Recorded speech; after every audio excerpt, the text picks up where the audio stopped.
Hey, good morning, Eastern Oregon, and welcome to this December 18th version of AM Live on EOA. Your connection to Eastern Oregon, we're glad that you are here with us. If you want to find our content, go to EOA.network. EOA.network. That takes you to a link tree where you can find the location of our Facebook, our Roku channel, our website, our Instagram, our YouTube. And there's also a place where if you want to throw some money into a tip jar for us to help support what we do, we'd appreciate that. Here in just a little bit, we are going to have EOU President Dr. Kelly Ryan and Vice President Tim Seidel will be here with us. So, how are you, man? I'm good. It's first Friday. Yeah. We're there. A lot slower weekend this weekend, though. Not much going. Not as much. I don't think that. I mean, tentatively, there's nothing. Oh, really?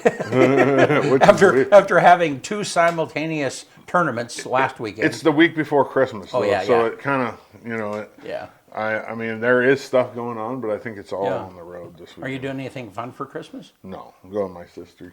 Oh. Yeah, that's all I got left here. Well, my brother or my sister.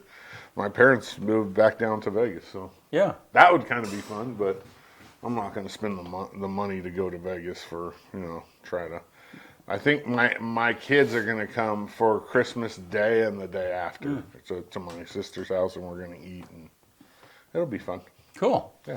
We're going to Texas to see one of our kids, Leilani, and her husband and grandkids. So that'll be... You've been there before. Yeah, we have. A couple of years ago. Yep, they live in Burleson, which is just kind of a little bit, it's about an hour south of Dallas area. I've been to Texas before, but I don't remember. I can't remember the name of the towns we went to because it's like these three little towns that make up it's weird how they do it there with like high schools, like 4 or 5 areas will go to one school. It'd be like Union, Imbler, Cove, all come into LaGrande. That's how they do it over in Texas. Yeah, it's weird. It's kind of funny. Whenever I'm down there, the terrain it's brushy but flat. And so I always imagine like the Mexican-American War or some, and I don't think it was that far north where those incidences happened, but still so much of you could hide an entire army just in a field of trees just a little ways away and without any way of finding. Anyhow, it's just I don't know why my mind always goes there. It's like, what would it be to fight a war? But if it's flat and open, wouldn't that be bad? Well, it's brushy. There's tree. It's brushy. Oh, okay. Yeah, so it is flat, but it's not like you can get up on a hill and here they come.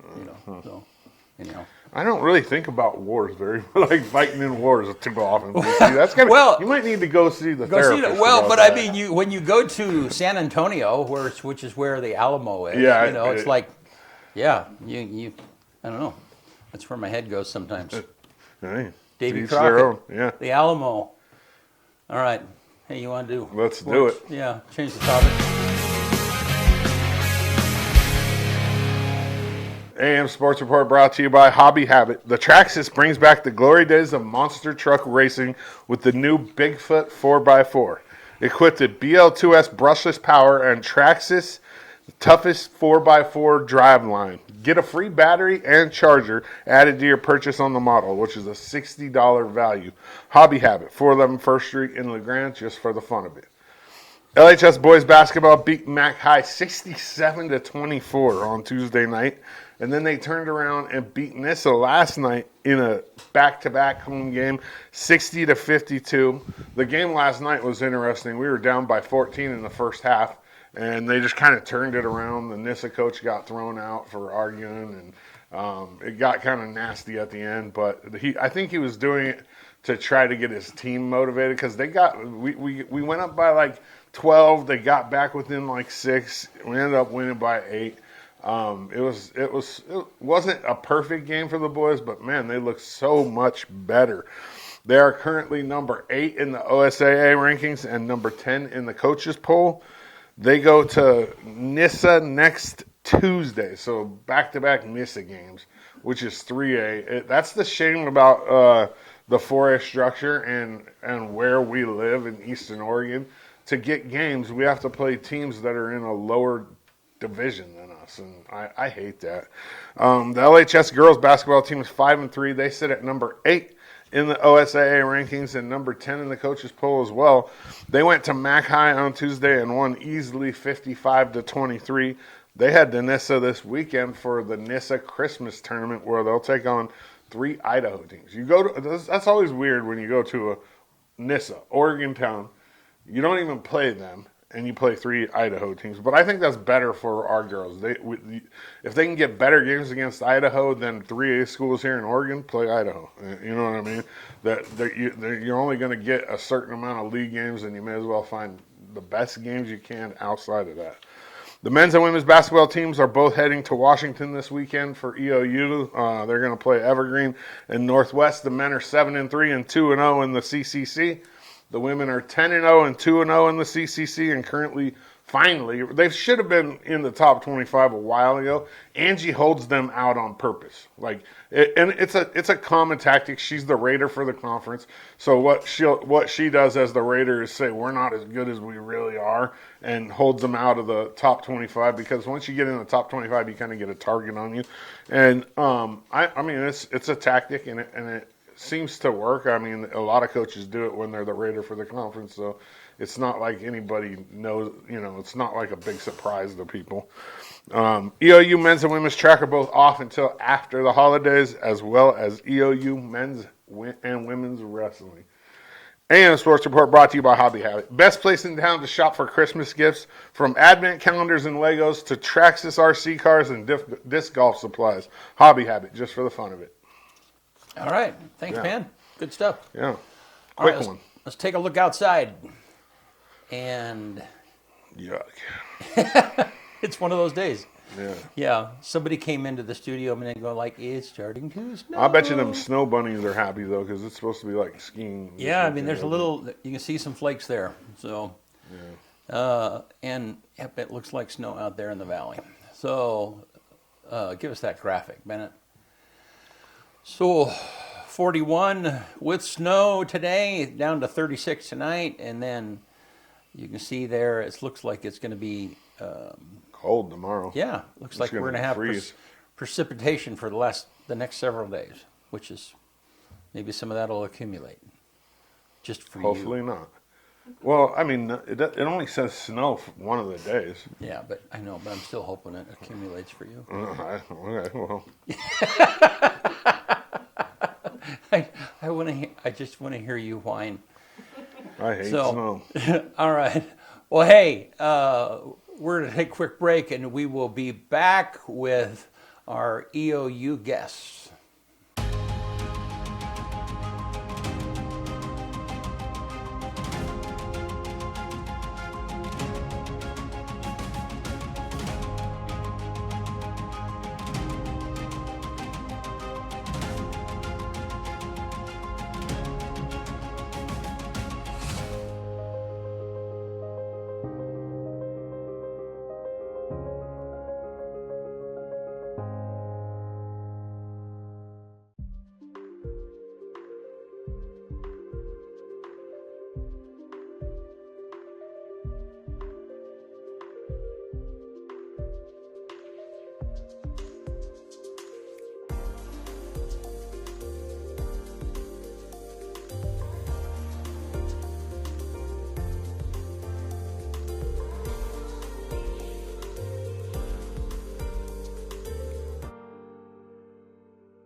All right, we're back with Dr. Kelly Ryan. That's great. Thank you. Vice President Tim Seidel. Yes.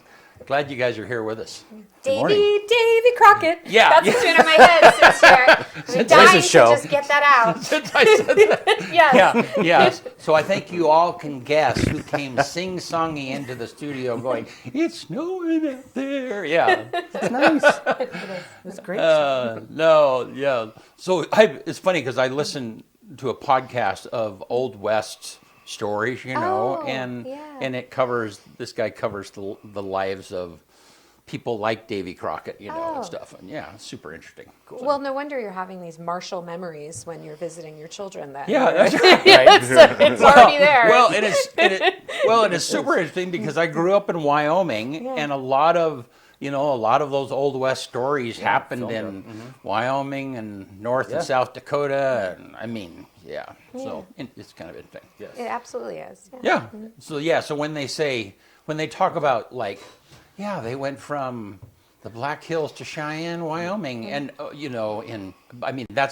there's a lot of There's a distance ways, from yeah. there. Yeah, it's Yeah. like, and you lived? Yeah. Anyhow. It's like you And talking about Texas and I've been down there too in June one time with my brothers in the military and was thinking, how did they survive down here without air conditioning? Yeah. During this, during like when Teddy Roosevelt was down there, it's like must have been really warm. Yeah.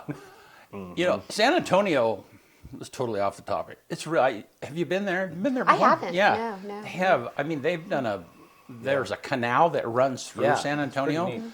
And I don't know, maybe 30 or 40 years ago, they thought, let's make that a tourist attraction. And so, cool. and so it's a canal, but they built stores and stuff all along. It's really neat. Yeah, it really. And so during it's- Christmas, it's really cool. Yeah. They do like carols singing in the boats. Yeah, down they the have canal. floats. Yeah, I and was so doing now that they've one time. extended the canal so that it does loops. And so so we can like put a more river park. commerce along the shores and our parks. hotels. And, Yeah. So and it's weird because in the middle of this sits the Alamo. Yeah, and so it's just a real head swim. When you get there, it's like, you look at the buildings and it's just hard to imagine that there was nothing, Yeah. So anyhow, all right. Well, hey, we're here to talk about EOU though. Yes. But we are talking about history. Of course. Yes. Always. Yeah. Yeah, that's right. It's always in my mind. Yeah, that's right. So I knew you would relate when I talked about Davy Crockett. Yeah. Yes, absolutely. Absolutely. Yeah. How you doing? We're doing really well. We're excited right now. Classes ended, finals ended last week. So this week, we're just kind of doing the business of the university, and we hope most of our students are tucked in beds with sugar plum fantasies, and et cetera. Right now we're prepping for winter term. Yeah. And we're looking forward to welcoming our students back in a couple weeks. Yeah.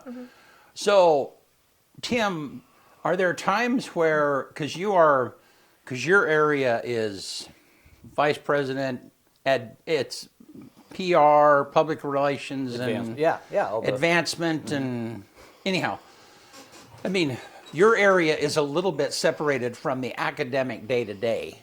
I'm Yeah. guessing. Yeah, we interact, but it's Right. yeah. But are there days? I remember. You're in Rotary with me, and I asked you the other day, like, was finals week last week? And there was, for a moment, there was a look on your face, like, I think so, because because it's not the middle of your job. I'm not turning in any. Yeah, I'm not turning in any grades. Yeah. So that's a little. Yeah, it's always like. Yes, it was this week. Yeah, To finish it up. And that was last week. So students were able to. Right, All their grades. but- And faculty are getting things done and all that. But the reason I bring that up is that a university you have so many people that are doing.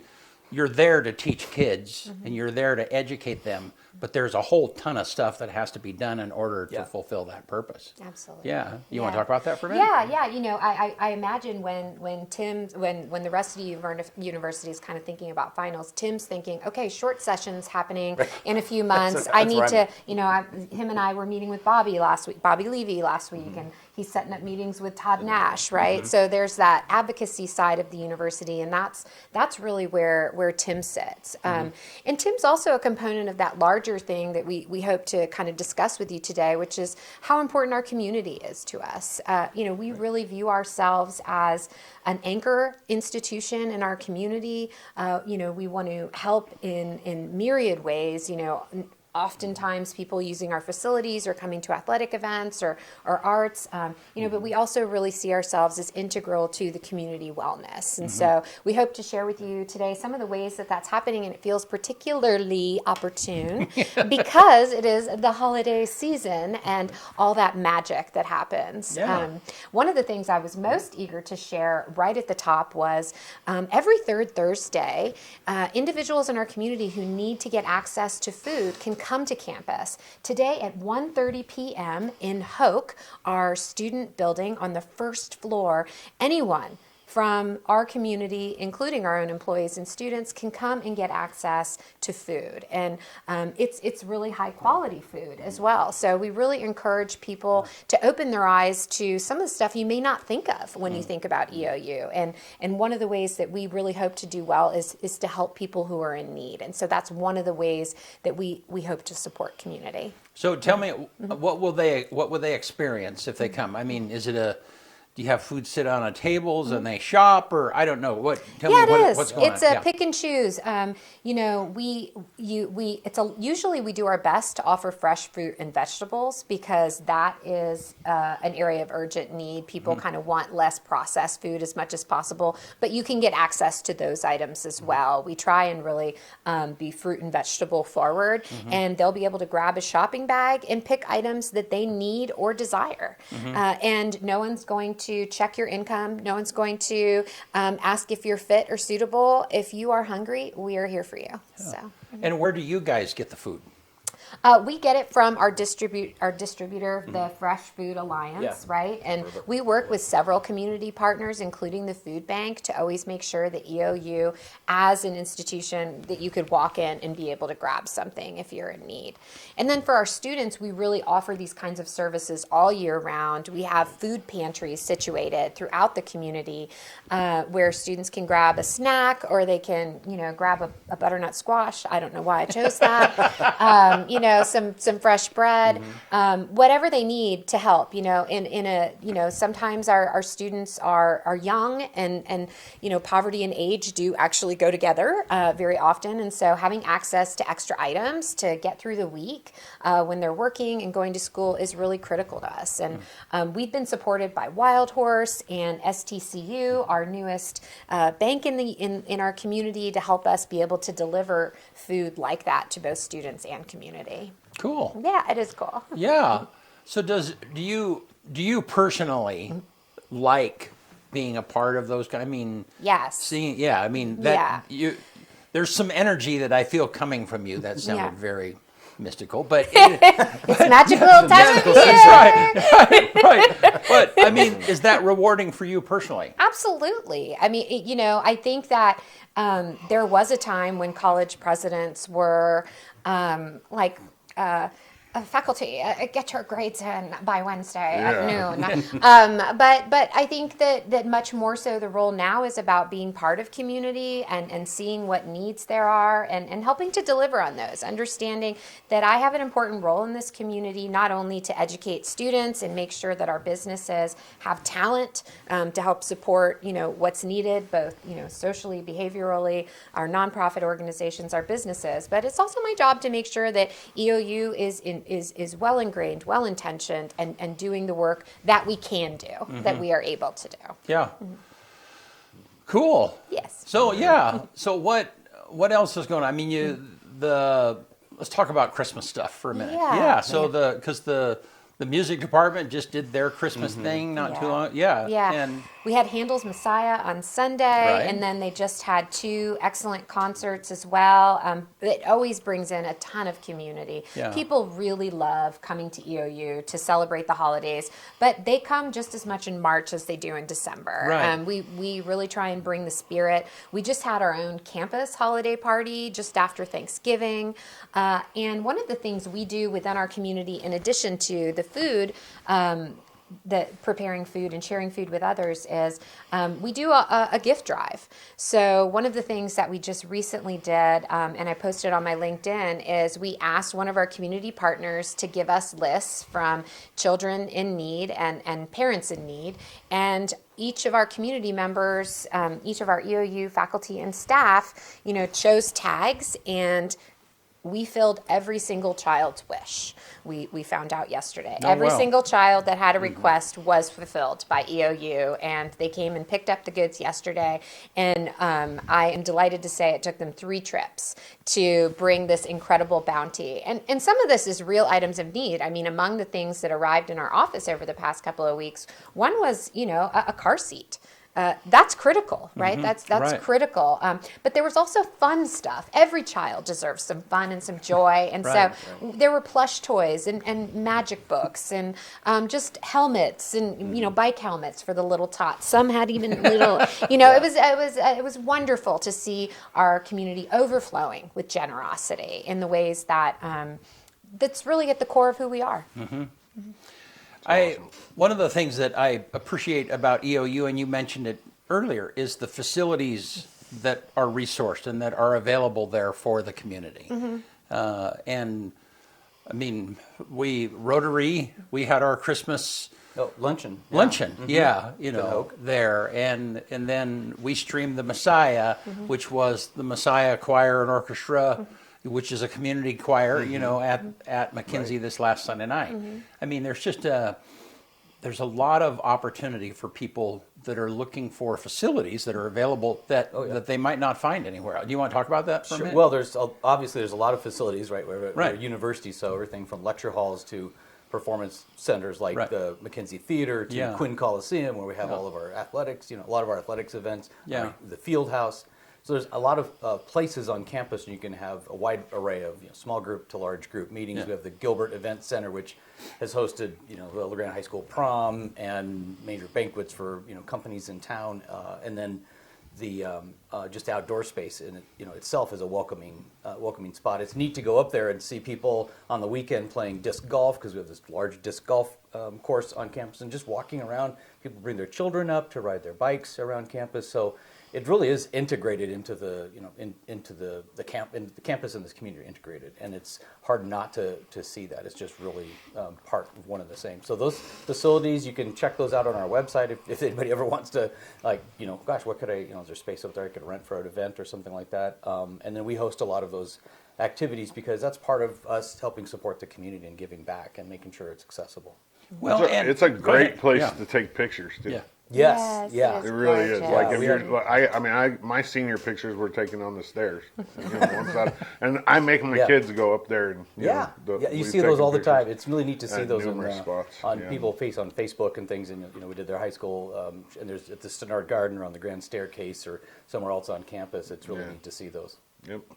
Yeah, and not only, when somebody rents a facility, there's food available. There's a ton of services that are available for them also. Correct. And so, so if somebody's trying to put together an event and it's like, well, we need a sound system, we need AV support, and we need food, and we need, all of those different facets are available to people who want to put on that event there too. Yeah. And it's, I would say too, a lot of what we bring in is also helping our community, not just these rental spaces for one-offs, right? Like, so for example, last year, the Supreme Court came through and they had a case, and we invited all the high school kids to come over, and they got to see how law works in Oregon. And, so we had Ways and Means last year as well. And this allowed everyone in Eastern Oregon to come out and let them know what they think needs to be funded, right? So we provide a really critical space for citizenship as well, right? Cliff Benz came and people let him know how they were feeling at the time. And others. Todd Nash has done the same, as has Bobby Levy. So, we play an important role in just interacting with our representatives and our government as well. Okay, I think we're having a little bit of technical problem. Let's take a commercial. You guys are Okay, fine. Let's we're take okay. a commercial real quick. We'll be right back.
Eastern Oregon is full of interesting people, with interesting minds and interesting things to say.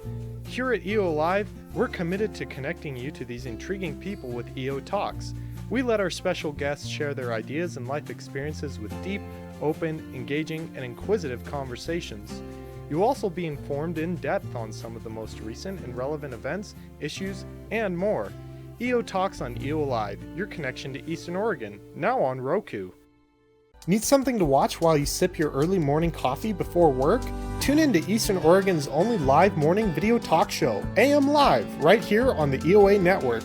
BC and Dodsey host while shooting the breeze about local happenings, sports, weather, or whatever else comes to mind, featuring special guests from Eastern Oregon and beyond. AM Live, 8 a.m. every Tuesday and Thursday morning, right here on the EOA network.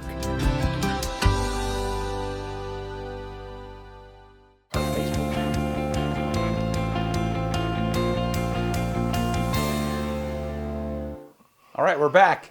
We had a little bit of, our stream was interrupted there, so I want to go back and redo just a little bit of conversation. Sure. We were talking about the facilities that are available for people to rent, and for the community who wants to put on an event, those facilities are available for them and for Right. their events. We had our Rotary Christmas luncheon. Yeah. Talk about that for a minute for the people that may or may not understand what's available. Oh, sure. If you want to, you can visit our website, and there's eou.edu/events, and find the links all on there for the different spaces. But we just talked about, and as you all know, you have spaces like performing arts areas like McKinsey Theater. We have spaces like the Gilbert Event Center, where we've hosted like the LeGrand High School prom, and a lot of other, and weddings and things like that. We have spaces, of course, that are connected like with our athletics department, like the Field House, which is a huge open space. We've had the Eastern Oregon Summit there. And then spaces, of course, like in Quinn, in the stadium. And then we just have meeting spaces and, as you might have guessed, lecture rooms. So we are able to host all kinds of different events on there, on the campus, and really provide resources for anybody who wants to do it, everything from the catering to just technical. Yeah. And I would, Kelly, do you feel like that's part of EOU's opportunity to be able to give back? Yeah, well, those are fee-for-service opportunities. Right. I would say we most often, in terms of the way our facilities are helping community, is the way that we're providing space for kind of major representatives, civic and industry, for our community to participate in. So, for example, last year, this Oregon Supreme Court came to campus, and several high schools came to watch the way they worked, and they learned about how government actually operates. Last year, we also had, the Ways and Means come through, and Eastern Oregonians got their opportunity to share, hey, this is what needs to be funded. We're out here, and we have real needs, and we have real issues. We also have had interactions with our representatives, making sure that they are responsive to the people that live here. So Todd Nash and Bobby Levy and Cliff Bentz all regularly use our facilities to interact with others. Wyden and Berkeley have historically done so as well, depending on when we're open. We are a vibrant campus. We do have a lot going on, so we can't always host everything, but we certainly believe that we play a role in advancing, civic vitality in our community as well. Well, and I think, take McKinsey, which has recently been remodeled and redone technically, and it's the most advanced theater in the area as far as technical, and that's a wonderful asset for the community to have available to them in some manner. So. Absolutely, let alone all the fun shows that Yeah, we already do. absolutely. Absolutely. Yeah. All right. Well, tell me what else is going on. While we're also working, of course, for our external community, we also really do a lot of work to support our own students. So, for example, I mentioned that food pantry that, we created gift boxes for students over the holidays and for finals to help them feel pepped up. But Tim's unit does a lot of work raising money for our students and for the university to make sure that they can thrive. The biggest barrier that students have to attending college is finances, and that's where Tim's crew comes in to make sure that our facilities, that we have scholarships for students. And we just had an event on Giving Tuesday that I'm sure Tim would love to share. Yeah, so Giving Tuesday, the big national one you see, any other nonprofit. We put a goal out there. We've done it last several years. We did one year, a couple of years ago, we did it in partnership with our athletics program, and met and exceeded all of our goals there. This time we did it focused on scholarships and student support, especially around some of these more crisis need areas where students really do need help. And we were able to surpass our goal there as well. We set it and then raised it and then raised it again. And that was really, that's really rewarding to see that come in. People on our own campus are giving to, hey, I want to help students. And then a lot of our alumni and supporters from throughout the area were also giving to it. And those funds go to help keep students at Eastern and graduating. It's not just getting them to come to college, it's keeping them there and helping them be successful so that they can complete that degree and go out and and have a successful life. So that's a big part of what our team does with the foundation and the Alumni Association, our development side of the external things that we do. And it's now rolling into, of course, the end of the year, so there's another, opportunity for people to give, really to support those students and those programs that they love. The things you see, like in McKinsey Theater, like when we do the community choirs and the EOU choirs, and that, a lot of that is supported by donations and gifts from folks throughout the community and our alumni who want to make sure that that kind of benefit to the community stays here and and continues on, and the fantastic work that our music department and theater departments do that draw people from all over the region. Literally people, come here from John Day and Boise, just to see our shows. And they say, well, I come here because this is it. There's no other really place I can see this kind of thing in the region, but there's also, that's what we do as a regional university, is provide that access to not only education, but cultural opportunities as well. And that has to be supported somehow. We don't see the support coming from the state and federal government right now for that. And that's a big issue going into the future. We really need that support. Now, there's a grant that you guys recently received, right? Right, yes. We just got a TRIO grant, an over $1 million grant to help us support students who are first generation, low income, to help them see themselves at the university and belong. And they'll get a little extra support around advising to make sure, as well as study skills and supporting their academic learning. So we have already kicked that off, and we have now two people who have been reassigned working on it and building up this new kind of bastion of support for new first generation students who are entering college who just need a little bit more. And we have some existing programs that have been really successful, so we're trying to marry some of this work together to really create a more supportive environment for our students. So give me an example of how that program will apply to a student. Sure.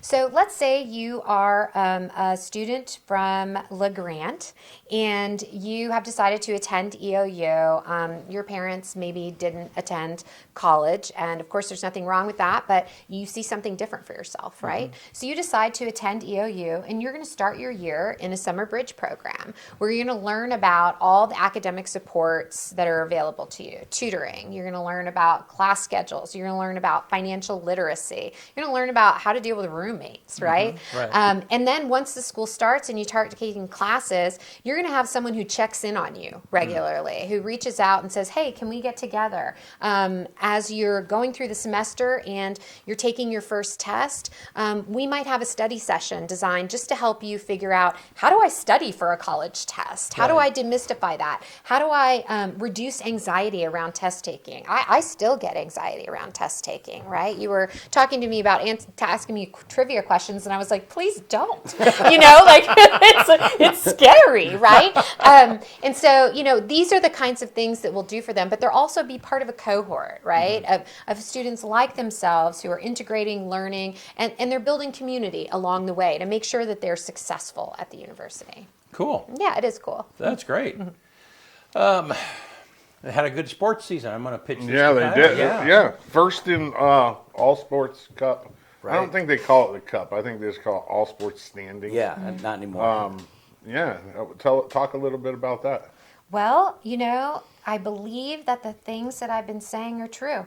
EOU's incredible, right? We have had some big wins, and we have incredible students. We have incredible coaches. You know, top of everyone's mind right now is volleyball, right? Making it all the way to the semifinals, an incredible game.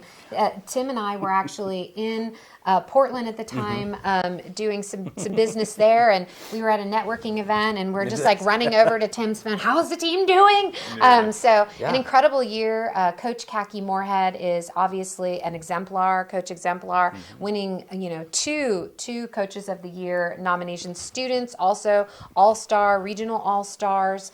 So an incredible year. Cross country is always great. I think they were 7th at nationals, 7th and 22nd, men's and That's women's. exactly right. Oh, yep, there she goes. Some trivia I'm getting this morning, right? And then soccer also did an incredible job this year. 3 coaches winning Coaches of the Year. And of course, all of our student athletes are really engaged deeply, in balancing their studies and their athletic excellence. So it's a really great year for Yo-Yo. I don't know if we can count Ben as Coach of the Year anymore. He has so many So of many. them. It's just like, okay, here's another. Like, it's almost expected. Yeah, you kind of feel bad for the other guys, though, right? Yeah, You're like, Yeah, will I I need to ever see that award? But, yeah, it was a really good fall for EOU, definitely. Obviously you have the little takeaway. There's a huge important decision coming up though, and you don't have to talk about that, but I'll just add it. The football coach job is a big job at EOU. It is. It's very important to a lot of people in this community. Yeah.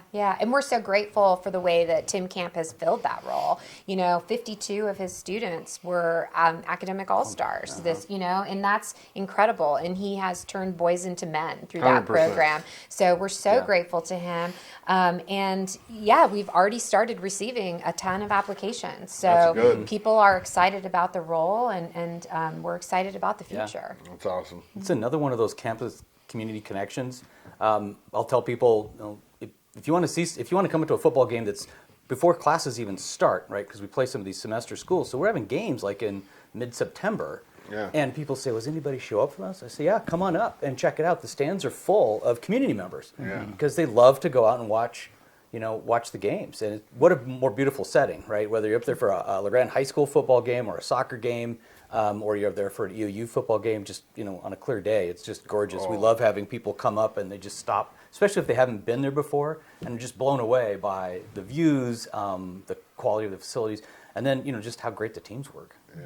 This fall was absolutely the most beautiful fall ever. Right? Yeah, it was. Yeah, it was just every game that I did was just like I remember being cold one time all fall, which is not very normal. Right. You know Yeah. what I mean? Yeah, Like, it was very, it was a great space. it really was. And we're fortunate. So many of our athletic alum stay engaged with the university. And, we've received several gifts this year that are trying to think forward about what EOU facilities can do to serve teams. I know one of your favorites is of course, baseball, Kyle. And so, thinking about what could the future look like with, us not having to go down to the community, what could we do to build our own space? And of course, Coach Nicole is a phenomenon in and of itself. And of course, we want to continue to support her and her girls. And I don't know if you want to share anything about those gifts. Yeah, well, that whole, that whole corner of campus up on 6th and I've C, seen the blueprint. right? for it. Yeah, you've seen the blueprint. There's plans to be able to pull that together, and that's part of a comprehensive campaign that we're developing. But the big part of it is, the state doesn't provide resources for that. They don't go, here you go.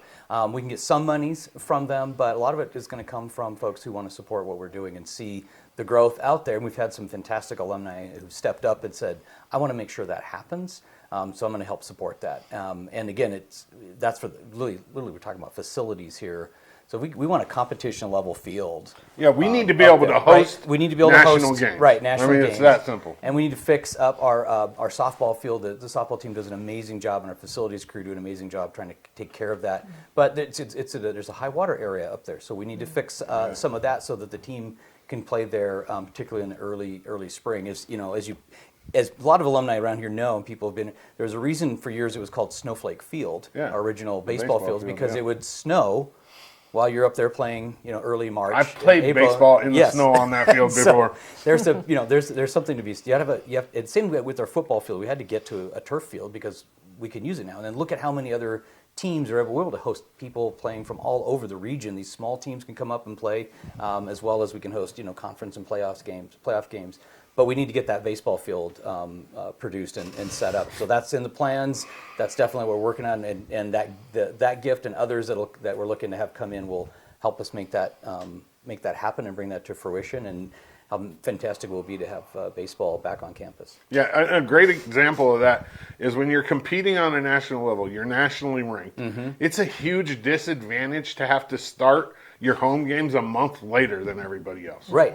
People don't Yeah. think about that. Like EOU, if it's even a little bit wet, we have to go over and play our home games in Pendleton or Right. in Hermiston or wherever. Yeah. And so you're not getting you're not getting your home support, and especially softball wise, the support has just Taken off. increased Oh, a yeah. ton since Right, Nicole there's came parking back. problems up there during softball games. Yeah, I it's- love it's- going because it's just people are So there fun. to watch the games and see how. It wasn't great like team that is. her first year back though. No, it wasn't. She's done amazing. Yeah, to, she to really bring that has. team What around. was that game? I think the most fun game I've attended at EOU is the one where I think it was like 15 innings against SOU. I mean, what an It was incredible! so I'm good. like, it's probably the best game I've ever been yeah, to. it like they had to close it, like we had to shut it down. I mean, it was just an too incredible long. night.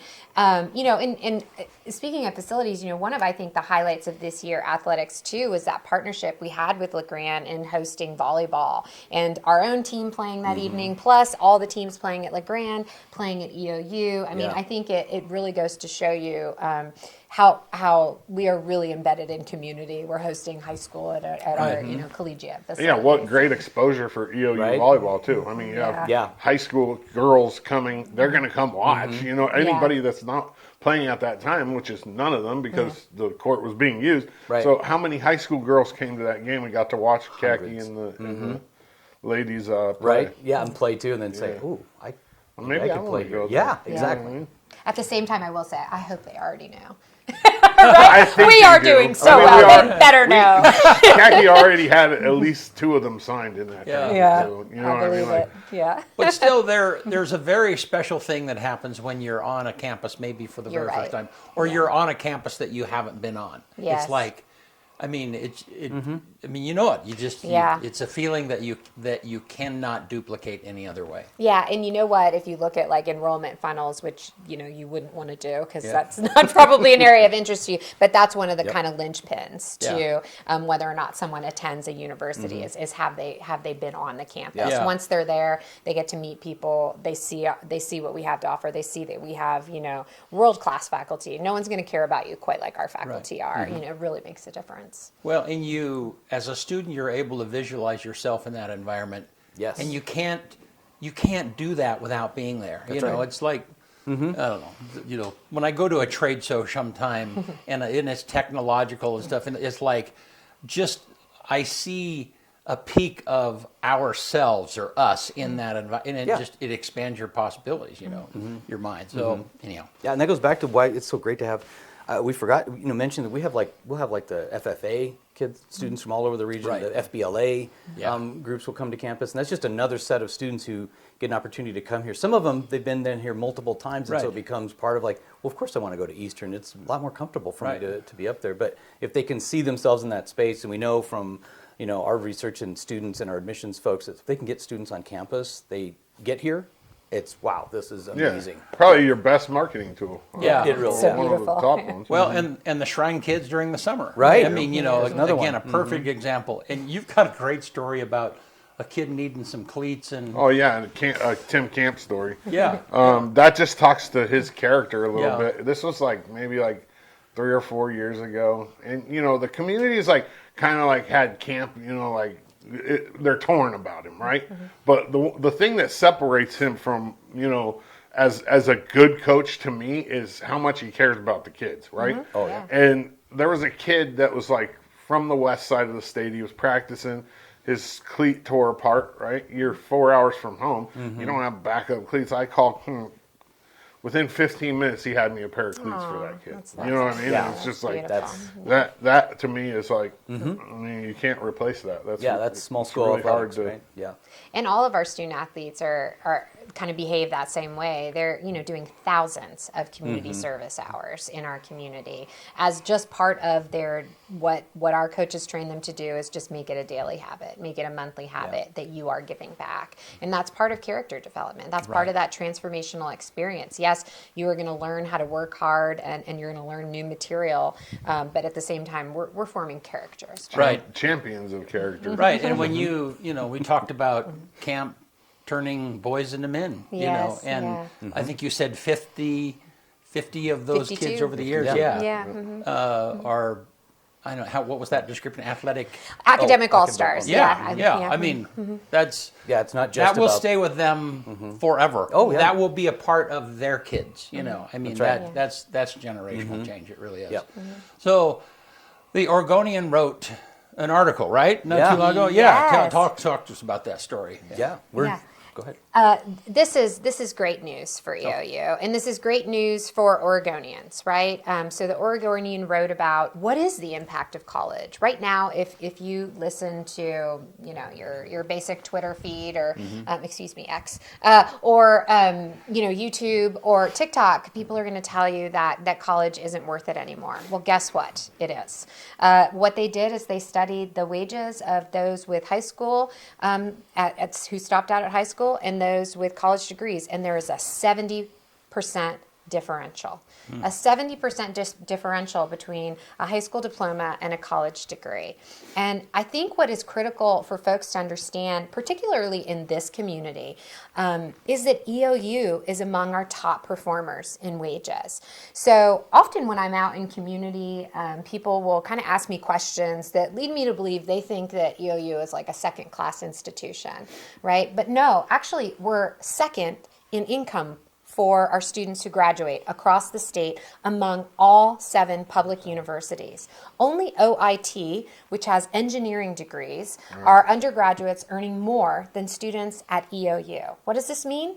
We're building character, we're building skills, and that our students are also using their time wisely while they're at university, building up resumes, right? Making sure that they're competing in the marketplace. So I hope everyone really kind of thinks about that a little bit, right? What does it mean when you're choosing another school over EOU? Because I wouldn't think about wages. We're doing a really good job, better than most in our community. Yeah. Yeah, if you say 70%, that means that if you graduate high school, you make 50,000.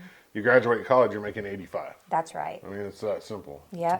And over your lifetime earnings are substantially higher than that. Your opportunities for unemployment are extremely lower, much lower than that. So it does, and that's what builds our communities, right? That's where the coaches of the world and the teachers and the doctors and the lawyers. We have people go to Eastern and they go out and get their medical degree and they come back to LeGrand to work at Grand Island Hospital. There's people that want to be, and they do the same thing in Baker City. They want to come to Eastern. They want to go back and teach or work and lead in that community or in John Day or Vale or wherever. And that's the resource that we are, and that's what we do. And those our admission rates to like graduate schools, to medical schools, veterinary schools are extremely high, and that just leads to you're gonna have a good job when you graduate from Eastern. You're gonna be able to go out in your community and make a really good wage. And that's critical. People want to know what's the value of that. Well, there's all the things you learn when you go to a university, all the things you get exposed to. Not a lot of other places in Eastern Oregon would you get exposed to like Pacific Islanders. And you may have that person sitting, next to you in class that is from a very small tropical island, but you might also be from a very small rural community that's kind of like it's on an island, and you have a lot of things. You find you have a lot of things in common suddenly, and but you get that exposure, and you understand the larger world around you and how it works and interacts. But also, then you go out and you take that experience. We hear it all the time when we're talking to alumni we're out in the region talking to folks, and they say, "Oh man, I went to school there. This is what I experienced. This is what I did, and this is why I came back to my community to share that and make my communities successful." And that's why we continue to invest in those kinds of programs. And LeGrand School District's fortunate too, though, because a lot of kids, a lot of college kids that are in the teaching program are athletes as well. Yeah. And so they're being taught this champion of character. Their student teaching, which Right here. right here. There's Yep. tons of them. I can name you probably 10 of them right now. And they're passing that on to young people in this community. Yeah. And a lot of them stay too. They do. I mean, it's just crazy the amount of people that end up staying here. You have a great program that produces great, student teachers. The school district's smart. They're saying, Yeah, come on. you come and why don't you? We have an Yeah, opening yeah. here. Why don't you come and work for us? Absolutely. Yeah. No, and that grow your own thing Yeah. that is happening in so many different areas, and I mean that is so powerful. Whether that be in nursing or any other teaching or any other area, you guys, EOU and Grand Ronde Hospital, and every institution is struggling to hire qualified people that want to live in a rural place like Eastern Oregon. Yeah. There is no better match for them than somebody who is from here, who was trained, and they come back and serve. Right. I can think of several of those stories, and I love those because it's what we should be doing. Yeah. Yeah. Well, you have a 100-year event coming up, right? Yeah. In 2029? Yes. We were founded in 1929 as a teachers college, and in 2029 we will celebrate that 100-year anniversary. As of today, we have over 400 graduate students. Wow. So the university has really taken off in the way we deliver services, the way we support community, and the way our alumni speak out and speak back in our community and help drive economic innovation. So we're really looking forward to it. We're building to that moment. A lot of that work actually ends up in Tim's shop, so I'll let you. Yeah.